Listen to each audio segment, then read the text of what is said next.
Hello students, welcome on CCA science school. बच्चों, last class में मैंने आपके चैप्टर नंबर 3 स्टार्ट कर दिया था, है ना। और अपन ने सिंगल चार्ज के कारण पोटेंशियल का फॉर्मूला डिराइव कर लिया था। तो आज अपन बच्चों सबसे इम्पोर्टेंट डेरिवेशन जो अपने 4 नंबर के अंदर या 3 मार्क्स के अंदर पूछा जाता है, जो अपने क्या है, electric potential due to electric dipole at P point. और पी पॉइंट की आपको क्या देगा, एक तो आर डिस्टेंस और थीटा एंगल। ये थीटा एंगल एक्सिस के साथ है। तो अब अपन पोटेंशियल फाइंड आउट करने वाले हैं, electric potential due to electric dipole at P point R theta. ठीक है।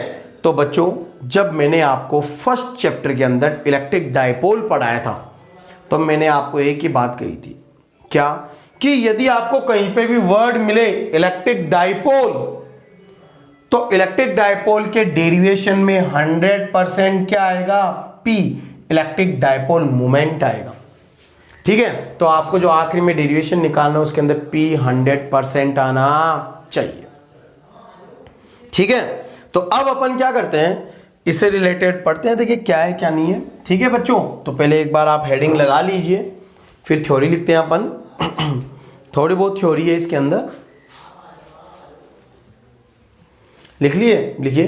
Consider an electric dipole, consider an electric dipole A B, consider an electric dipole A B in which capital A point have, in which capital A point have plus small q charge, in which capital A point have plus small q charge and capital B point have minus small q charge, and capital B point have minus small q charge at small distance 2a, at small distance 2a. Then electric dipole moment, then electric dipole moment। और बच्चों मैंने बताया था electric dipole moment क्या होता है, P equal to Q into 2a। बोलो पढ़ा था कि नहीं पढ़ा था, तो उतार लीजिए equation number 1। Then electric dipole moment P equal to Q into 2a, उतार लीजिए इक्वेशन नंबर 1। ठीक है। तो ये तो बात हो गई अपने इसकी इलेक्ट्रिक डायपोल मोमेंट की। तो अब अपन नेक्स्ट लाइन में लिखना, for electric potential, FOR, for electric potential at P point at small r distance at theta angle with axis, at theta angle with axis is, at theta angle with axis is। ठीक है। अब बच्चों सब इधर ध्यान देना, मैंने क्या कहा कि सर एक इलेक्ट्रिक डायपोल है। अब से इलेक्ट्रिक डायपोल में क्या होता है, एक चार्ज प्लस का एक चार्ज माइनस का। तो अपन लेते हैं कंसीडर, जैसे मान लो ये आपके ए पॉइंट है जिसके ऊपर प्लस स्मॉल क्यू चार्ज, ठीक है, और इससे स्मॉल डिस्टेंस 2a पर एक बी पॉइंट है जहां पर चार्ज माइनस क्यू। बोलो होगा कि नहीं होगा। दोनों के बीच की डिस्टेंस कितनी है, दोनों के बीच की डिस्टेंस है आपके 2a। बोलो होगी कि नहीं होगी। तो ये होगी बात इनके बीच की डिस्टेंस। ये हो गया इसका मिड पॉइंट, ये मिड पॉइंट है O, ये डिस्टेंस A और ये डिस्टेंस भी आपके A। टोटल मिला कितनी होगी, 2a। ठीक है। तो इलेक्ट्रिक डायपोल मोमेंट क्या होगा, P equal to Q into 2a। That is equation number 1। हुआ कि नहीं हुआ। तो ये बात हो गई अपनी इलेक्ट्रिक। इसका डायग्राम ऐसा ही बनाएंगे अपन, ठीक है ना, हो गई बात। तो अब मैंने कहा किसी पी पॉइंट पे इसके एक्सिस से थीटा एंगल पे, मान लो इधर ये कोई आपके पी पॉइंट है जहां पे अपन पोटेंशियल निकालेंगे। ठीक है। तो इसकी डिस्टेंस कितनी है, आर, और एक्सिस से कितना एंगल बन रहा है, थीटा। ये एंगल कितना होगा, थीटा। हो गया। तो सर डिस्टेंस अपन को मिड पॉइंट से चाहिए, बट होनी कहां से चाहिए, प्लस और माइनस चार्ज से। तो मान लो प्लस 4 से डिस्टेंस R1 और माइनस 4 से डिस्टेंस कितनी है, R2। होगी ना। ठीक है। अब R1 डिस्टेंस, तो अब अपन देखते हैं पोटेंशियल। तो आप क्या बोलोगे, सबसे पहले 4 प्लस स्मॉल क्यू चार्ज। तो आपके जो प्लस स्मॉल क्यू चार्ज उसके ऑन पोटेंशियल क्या होगा V plus Q is equal to K Q upon distance कितनी है R1, that is equation number 2। ठीक है, similarly for minus Q charge, तो आपके जो माइनस क्यू चार्ज है उसके ऑन पोटेंशियल कितना होगा V minus Q is equal to K Q upon distance. देखो चार्ज माइनस का है तो माइनस का के क्यू अपॉन डिस्टेंस R2। बोलो होगी कि नहीं होगी? हो गई। तो बताओ P पॉइंट पे total potential, then potential at P point. Sir क्या करो, प्लस चार्ज का पोटेंशियल और माइनस चार्ज का पोटेंशियल जोड़ लो। प्लस चार्ज का कितना है के Q upon R1, minus charge का कितना है के क्यू अपॉन R2। क्या के क्यू कॉमन ले लें? के क्यू कॉमन लेंगे तो बचा क्या 1 upon R1 minus 1 upon R2। LCM लेके सोल्व करेंगे तो P पॉइंट पे पोटेंशियल आएगा आपके पास के क्यू, ब्रैकेट के अंदर R2 minus R1 upon R1 R2, that is equation number 4। होगी कि नहीं होगी? अब सर यहां पर ये प्रॉब्लम आ गई कि आपको R1 और R2 की वैल्यू R की टर्म में चाहिए, तो R की टर्म में निकालने के लिए अपन क्या करेंगे? तो सर यहां पर अपन को क्या करना है, 4 R1 and R2 in term of small r की टर्म में निकालेंगे। तो स्मॉल r की टर्म में चाहिए, तो सबसे पहले अपन ले रहे हैं किसके लिए 4R1। तो बच्चों ध्यान देना, मैं ये ऐसे कर लेता हूं ना, सबसे पहले 4R1 के लिए अपन ने क्या किया, सर R1 डिस्टेंस चाहिए, तो R1 के बराबर का आपके जो प्रोटेक्टर होता है उसके अंदर चाप आर्क लेते हैं, आर्क लेकर यहां से आर्क काटेंगे तो ये इधर M पॉइंट पे कट करेगा। किस पॉइंट पे कट करेगा? M पॉइंट के परपेंडिकुलर। ठीक है, सिमिलरली आपको R2 डिस्टेंस चाहिए तो इधर अपन करेंगे तो N पॉइंट पे हो गया, ये 90 डिग्री, ये एंगल थीटा है तो ये एंगल भी कितना होगा थीटा होगा ना। अब आपको R1 चाहिए, तो R1 का आर्क इधर काटा है तो PM डिस्टेंस किसके बराबर? आप बोलोगे R1, यानी कि AP किसके बराबर है? MP के बराबर होगी। ठीक है ना। और स्मॉल r डिस्टेंस किसके बराबर? OM plus MP।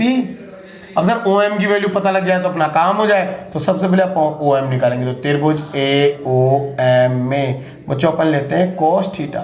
cos theta क्या होगा? आधार बटे कर्ण। तो आधार कितना है? OM और कर्ण कितना है? A। तो OM बराबर कितना हो गया? A cos थीटा होगा।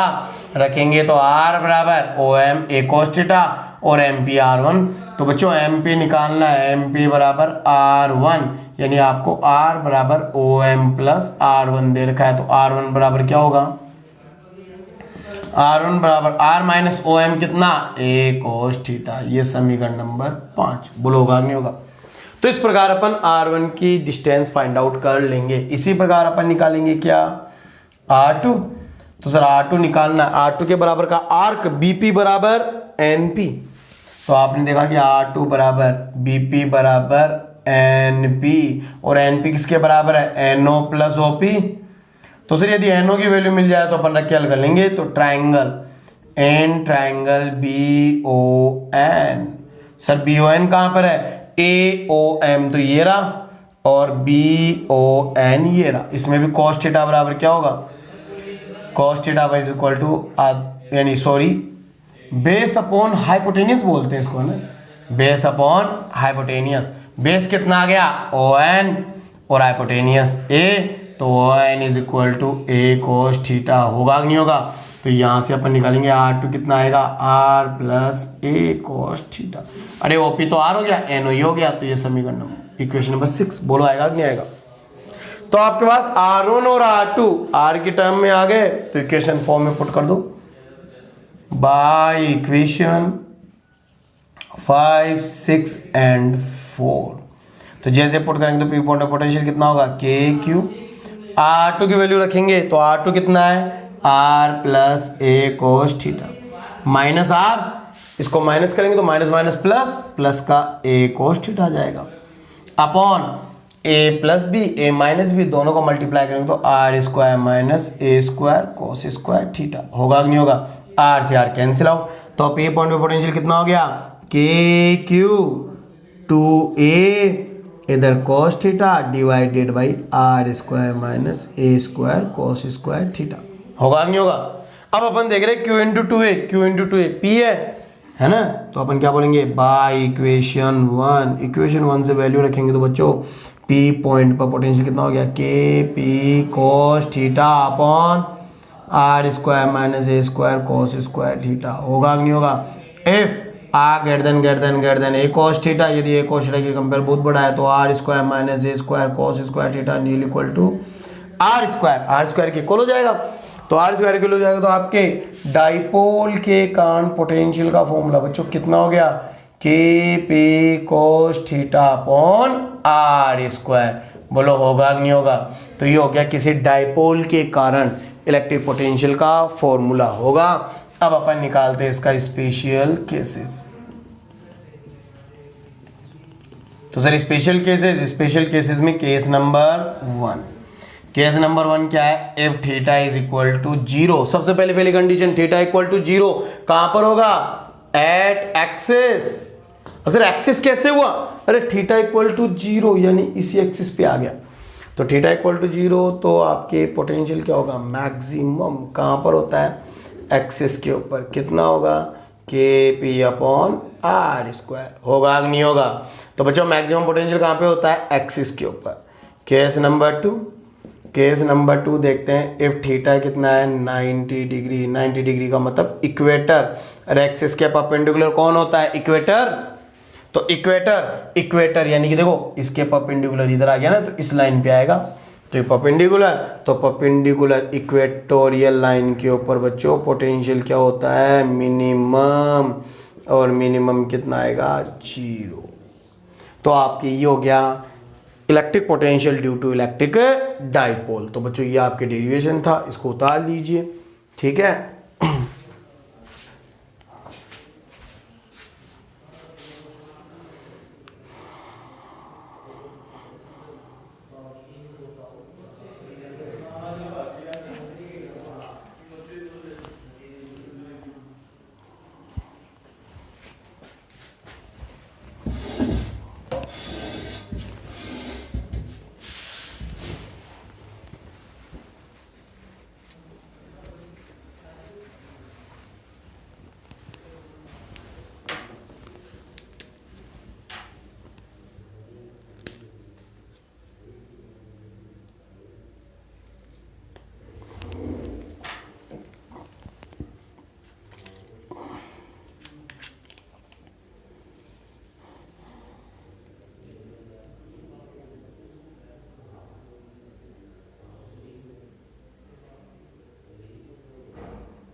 उतारिए स्टूडेंट्स।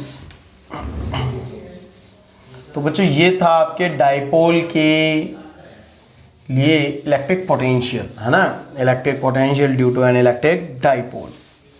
ठीक है,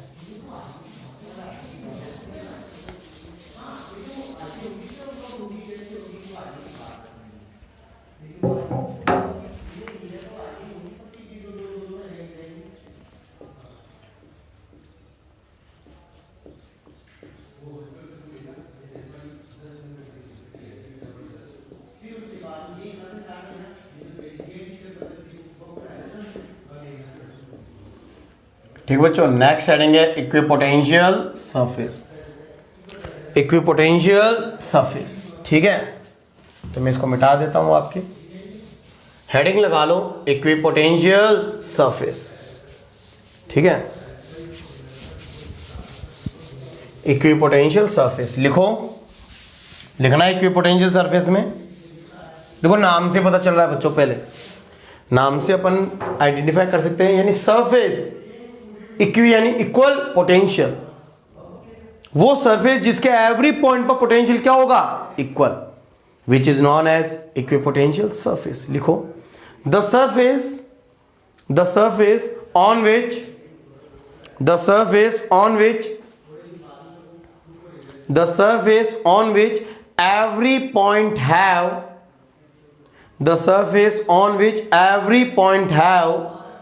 equal potential, is known as equipotential surface,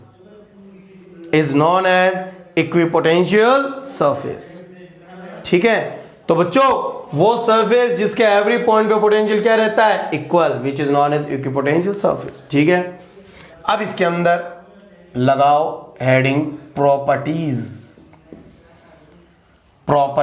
of EPS. Equipotential surface की प्रॉपर्टीज क्या है, प्रॉपर्टीज ऑफ ईपीएस। ठीक है, लगा ली हेडिंग प्रॉपर्टीज ऑफ ईपीएस। तो बच्चों एक चीज बता दूं, इसकी जो डेफिनेशन है उसमें बहुत सारी प्रॉपर्टी छुपी हुई है। कैसे? नंबर 1 डेफिनेशन देखो क्या है, अरे सरफेस जिसके ऊपर एवरी पॉइंट पे पोटेंशियल क्या रहता है, इक्वल। तो लिखो all points on EPS. Number 1 पहली प्रॉपर्टी लिखना, all points on EPS have equal potential, उन सभी का पोटेंशियल क्या होगा, इक्वल। ठीक है। नंबर टू प्रॉपर्टी लिखना, बच्चों जब पोटेंशियल इक्वल है तो उनका पोटेंशियल डिफरेंस कितना होगा, 0। लिखो number 2 potential difference between 2 points,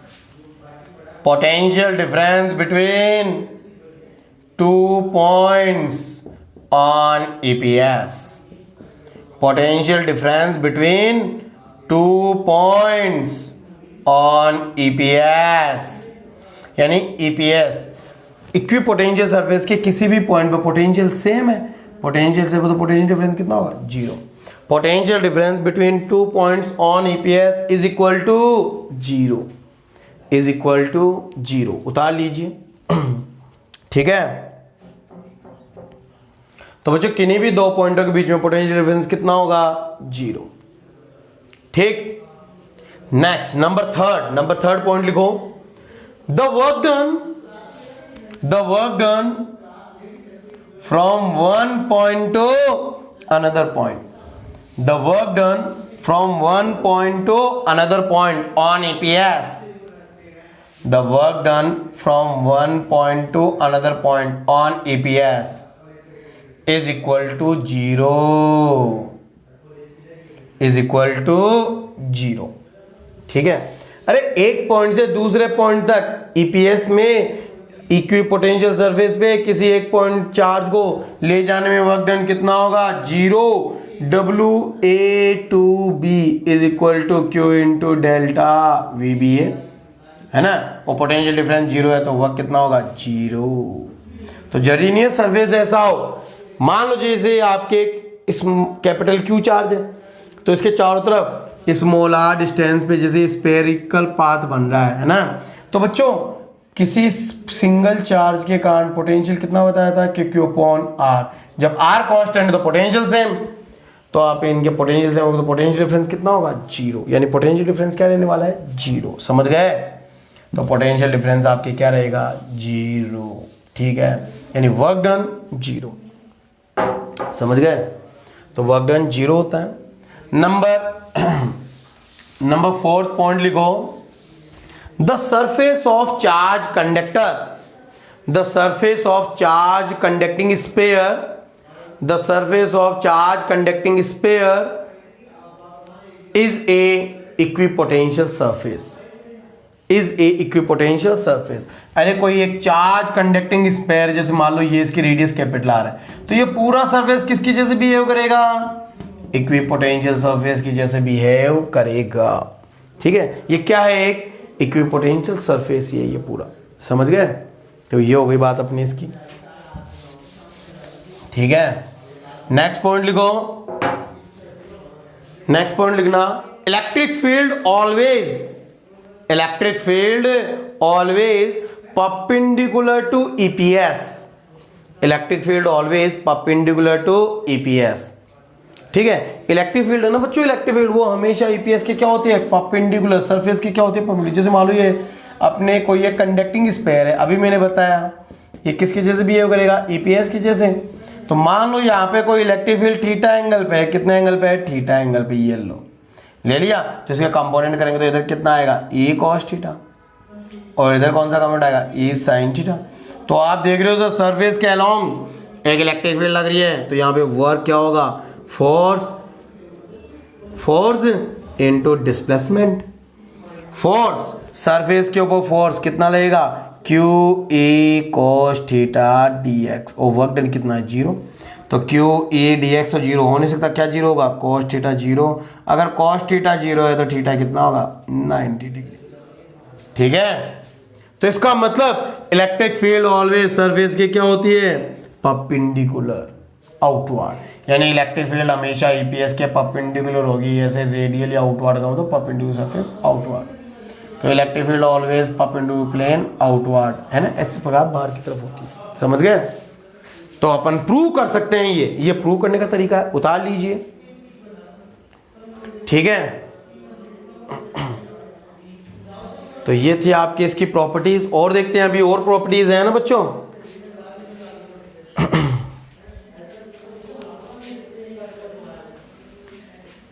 next property लिखो, to EPS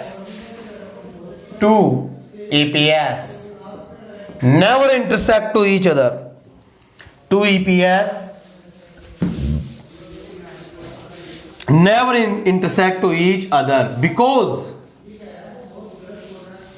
two EPS never intersect to each other because at cutting point we can draw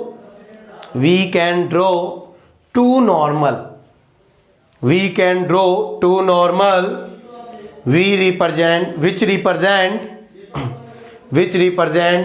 direction of electric field at one point, ठीक है बच्चों। दो EPS कभी भी एक दूसरे को कट नहीं करेंगे, क्यों, क्योंकि वहां पे अपन दो नॉर्मल खींच सकते हैं, और दो नॉर्मल खींचेंगे तो दो direction which is not possible, जो कभी भी नहीं हो सकता। जैसे आपको बताए थे ना, इलेक्ट्रिक फील्ड लाइंस कभी भी एक दूसरे को कट नहीं करती है, वही कोज यहाँ पर है। ठीक है, तो कभी भी दो ईपीएस इक्विपोटेंशियल सरफेस एक दूसरे को कट नहीं करेंगे। ठीक है, नेक्स्ट प्रॉपर्टी लिखो, next property, some important EPS due to charge system, some important EPS due to charge system. Number 1 है पॉइंट चार्ज। मान लो यदि आपके कोई पॉइंट चार्ज है, पॉइंट चार्ज का मतलब एक चार्ज है पॉइंट चार्ज, तो आपको पता है पॉइंट चार्ज अपने around of electric field lines generate करता है रेडियली आउटवर्ड। तो इस प्रकार आपकी इलेक्ट्रिक फील्ड लाइंस होगी। अरे होगी कि नहीं होगी? होगी ना इस प्रकार, ठीक है। तो जब अपन ईपीएस जनरेट करेंगे तो क्या बनेगा? एक स्फेरिकल, ठीक है ना। तो किसी पॉइंट चार्ज के कारण ईपीएस कैसा होता है बच्चों? स्फेरिकल। सर स्फेरिकल ही क्यों? कि Q upon R remain constant. यदि आर कांस्टेंट है तो वी भी कांस्टेंट, इसका मतलब स्फेरिकल। कैसा ईपीएस होगा? Spherical EPS, equipotential surface, spherical, ठीक है। तो पॉइंट चार्ज के कारण ईपीएस कैसा होता है? स्फेरिकल। और अपन नंबर 2 देखते हैं, क्या? Uniform electric field. Uniform electric field, जैसे मान लो आपके यूनिफॉर्म इलेक्ट्रिक फील्ड बच्चों बताई थी, uniform electric field represent by parallel lines, ठीक है। तो पैरेलल लाइन जब होती है तो ईपीएस कैसा होता है? Perpendicular plane. तो आपके ईपीएस कैसे होंगे? Plane EPS, plane EPS. जो आपके इलेक्ट्रिक फील्ड के क्या होते हैं? परपेंडिकुलर, प्लेन ईपीएस होते हैं। तो uniform electric field provide plane EPS और point charge provide spherical EPS. तो ये हो गया आपके ईपीएस की बात और ये आपके टॉपिक कंप्लीट। उतार लीजिए।